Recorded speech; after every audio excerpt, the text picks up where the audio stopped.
Los Angeles Chargers 24, Las Vegas Raiders 17.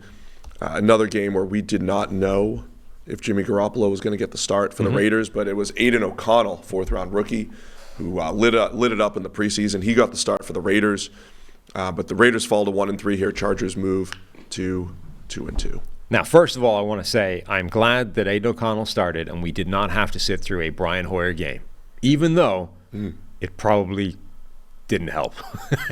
It turns out Brian Hoyer probably would have given them a better shot of winning this game. No, I still want to see Aiden O'Connell play before Brian Hoyer.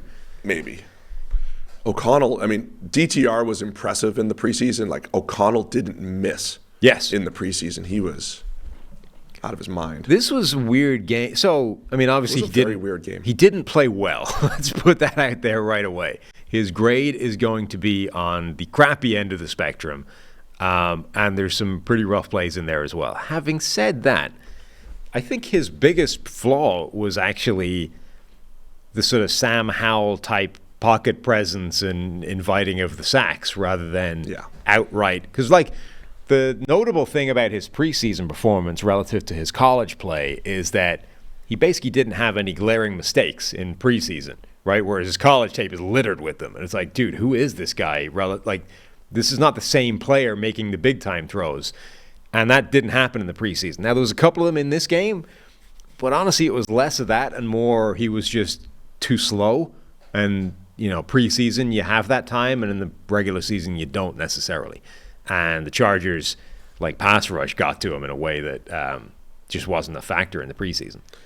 There was a lot happening in this game. First off, Khalil Mack is back. I have been on Khalil Mack watch over the last few weeks here. What's wrong with Khalil Mack? He had 6 sacks, right? Yeah. I don't care how many times we tell you that sacks are overrated. If you have 6, you're probably going to have a good grade. Doesn't mean that every play. I mean, it was, you need Aiden O'Connell to hold the ball to have 6 sacks, though. But, like, Khalil Mack was actually winning rushes and far more effective than he had been. But, yeah, there's so many plays where O'Connell's just sitting there and patting the ball.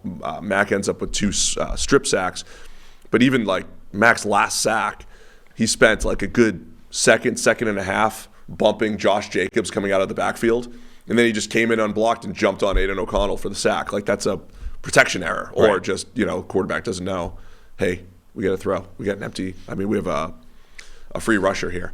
So, yeah, part of it's you're facing the rookie quarterback, but, yeah, Khalil Mack, much better than he'd been at any point this season. Yeah, and without Joey Bosa playing as well, so they needed him to show up because they potentially didn't have. Then they got Jerry Tillery thrown out of the game with one of the dumbest penalties that we talked about Quay Walker I was surprised he got thrown out, though. I think they just decided that was so piss-taking really and stupid late. That you have to get, like, that's so dumb. You're out. It was a very late hit on Justin Herbert, former teammate Justin Herbert, by Jerry Tillery. Yeah. It wasn't a dirty hit in the sense of, like, how he hit him. It was a hard hit. It was dirty because it was but 3 well yards. Out of bounds. It was dirty because it was late. I'm just saying it wasn't like a helmet-to-helmet or anything like that. But I was surprised he got thrown out. I honestly think they just decided that was so egregiously stupid that you have to get ejected for that. Like, it was, the flagrant foul in basketball. Like, that was flagrant foul late hit. Like, Max Crosby is trailing that play from behind because Herbert, by the way, juked him out of his shoes one-on-one on the edge.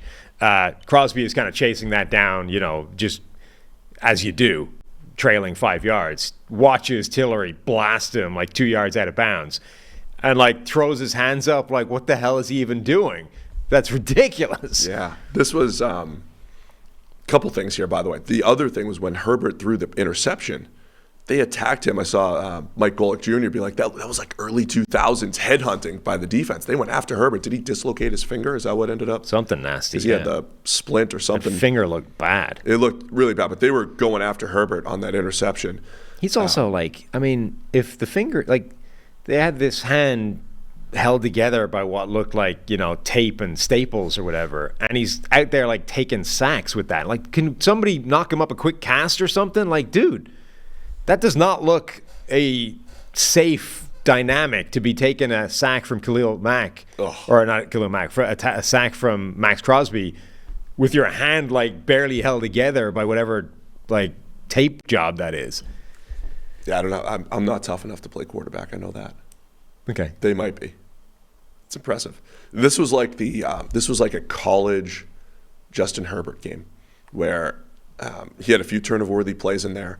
He had one of those 3rd and 10 arm punts type of throws that finally I get to my example why I don't like those, because the free safety doesn't always just fall down when he catches it. It was a huge return for the Raiders that almost brought the Raiders back into the game. I don't like the arm punt on 3rd and 10. Because a lot of times that it works as a punt, but other times it doesn't. He could have had an interception earlier in the game to Merrick as well. In the end zone. Yeah.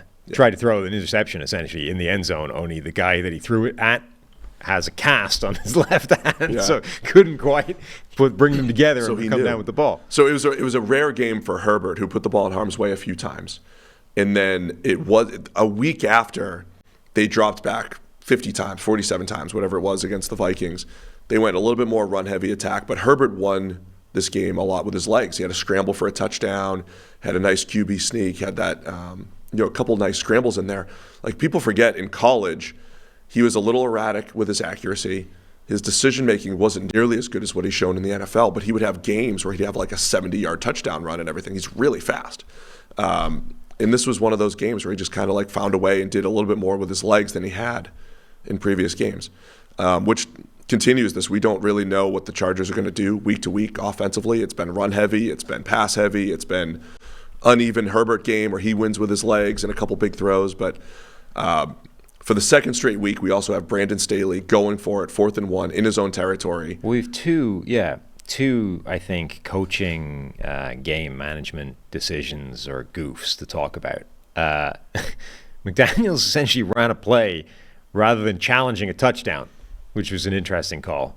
The Raiders get a completed pass, break the plane of the goal line, and instead they almost ran hurry-up offense on themselves. You know, you do it to stop them reviewing it. Well, they did it so they couldn't review it. And then it turns out if they'd reviewed it, it would have quite clearly been a touchdown. Now, they ends up 2 plays later on 4th and goal, punching it in for a touchdown anyway, so he got away with it. But, like, that feels like a pretty bad mistake. And you're like, I don't think it even made sense in terms of saving the timeout. If you hadn't got it, you need the points. Like, challenge that. It's a touchdown. So McDaniels does that. And then, for the second week in a row, Brandon Staley goes for it on 4th and short in his own territory to try. And this wasn't as clean as last week. It wouldn't have ended the game. Right. But it would have got you pretty close. Yeah. 4th and 1, own 34. Yeah, with like 3.5 minutes left. With 3:30 left. And now, apparently, Justin Herbert was 9 out of 10 on sneaks in his career before that, which I question simply because he'd already failed on 1 in the game. So if he was 9 out of 10... Maybe coming into the game. Right, it meant he was 100% coming into this game, which I just don't quite believe. He's got the splint on his finger. Yes. So here's the thing. This is an interesting one because normally... Now, I saw one model and it said go for it, right? Which people would say the models always say go for it. They don't. But this one model said this is go for it. And usually I'm kind of for this idea of, look, the 2-point play for Ron Rivera, go for it. 50-50, that's the best chance you're going to have to win this. Last week, I'm fine with going for it. You win it, it wins the game. One play, get it over with. This one I think is a lot more debatable. Number 1, it doesn't end the game, as we talked about. Number 2, Justin Herbert's hand is now held together with scotch tape and baling wire. I don't know if you want to throw that guy into the A-gap with that hand. Number 3, Aiden O'Connell has kind of been terrible, and you might want to ask the young, 4th-round rookie to lead a game-winning drive for the length of the field. I don't know if this is... I feel like you kicked this one. I think the part of the... I'm with you, too, because it doesn't just finish the game.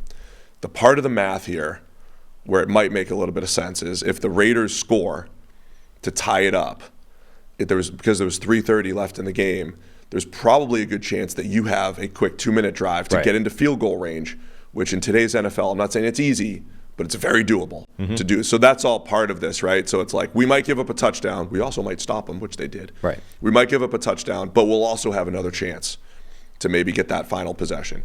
But what ended up happening is Herbert gets stuffed. The Raiders start moving. They complete a 4th and 10 to Devontae Adams. It's like, all right, this is happening. The Raiders are making this comeback. Adams and his busted shoulder, by the way. Hurting. And O'Connell comes up, throws an interception. So there's another interesting play. Asante Samuel picks it off. Really good play by Samuel. It was a great play.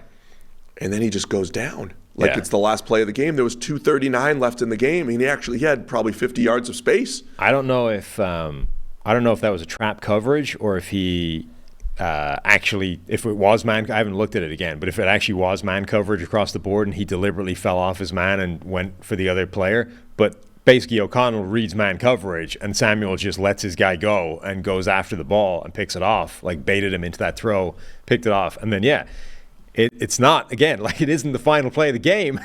There's time left on the clock, and instead of trying to return it, Samuel just goes down like that's the game and sets up, more chances.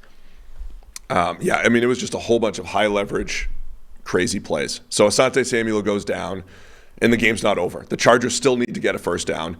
They run for nothing. It becomes 3rd and 10. And then Herbert goes deep to Josh Palmer for a 51-yarder. By far the biggest play of the day for the Chargers, or at least the pass game. 50-yard touchdown, or 51-yard completion to seal the deal. Herbert to that point had only thrown for like $117. Most of their success was on the ground. By the way, where they used Darius Davis, the receiver, as a runner, as a 51-yarder to kick things off. So Chargers get the win and seal it in dramatic fashion with the 51-yarder. Tyree Wilson, watch, by the way, looks like he got his first win as a pass rusher. We got one in there. So just keep that up. Ideally, they'd want more than one, I think. Probably. But still, one is better than 0. It's better than 0.